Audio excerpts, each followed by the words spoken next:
Hey everybody, this is Coach Spurlock. In this video, we're going to be talking about one of the staples in our program and how we train our athletes. And that is with the Olympic lifts, variations in the snatch, clean, and jerk.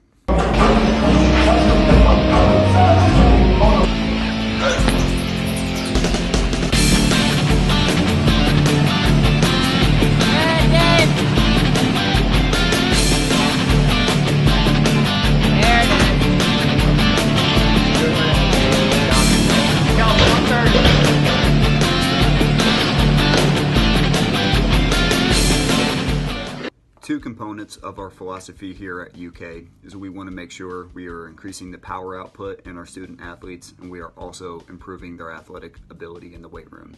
And we can achieve both of those by utilizing the Olympic lifts. When looking at the training effects of using the Olympic lifts, the obvious training effect is an increase in power output. But when programmed correctly, there is also a strength component, and then a few other things that most people don't think about. When the Olympic lifts are done correctly, there is also a mobility, flexibility, balance, and coordination component as well. And that is huge for us in the Olympic sports strength and conditioning department here at UK, because we work with about 380 athletes, and we want to make sure that we are training them in the most efficient and effective way possible. There are some strength coaches out there that do not use the Olympic lifts in their training.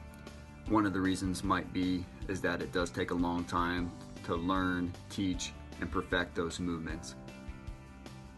This does not deter us as a staff.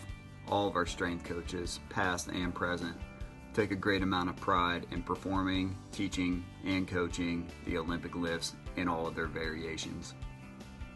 And we have had quite a few strength coaches come through our program that have competed at University Nationals, the American Open, and the national championships in the sport of weightlifting. Like I mentioned before, it does take time to learn and perfect your technique with the Olympic lifts. And this is something we do emphasize to our student athletes and also our young strength coaches.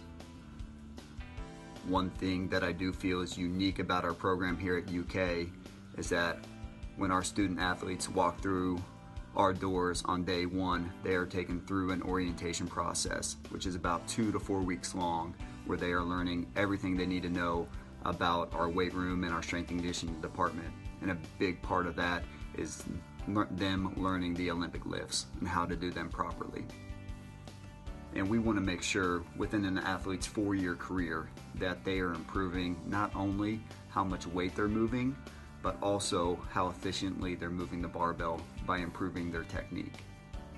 Now, the Olympic lifts are not the only tool that we use to increase our student athletes' power. It is the main tool that we use in the weight room, but we also do a lot of plyometrics and med ball tosses and throws. The facility we work in is located in the Nutter Training Center here at UK, and I believe it is one of the best Olympic weight rooms in the country. It is about a 10,000 square foot weight room with 20 platforms. And like I mentioned before, we have 380 athletes that we work with. So having that number of platforms and that amount of space lets us train our student athletes in an efficient, timely manner. Thanks for watching this video. For more information on the Olympic lifts and how we train our student athletes, check us out on Instagram and Twitter. Go Cats!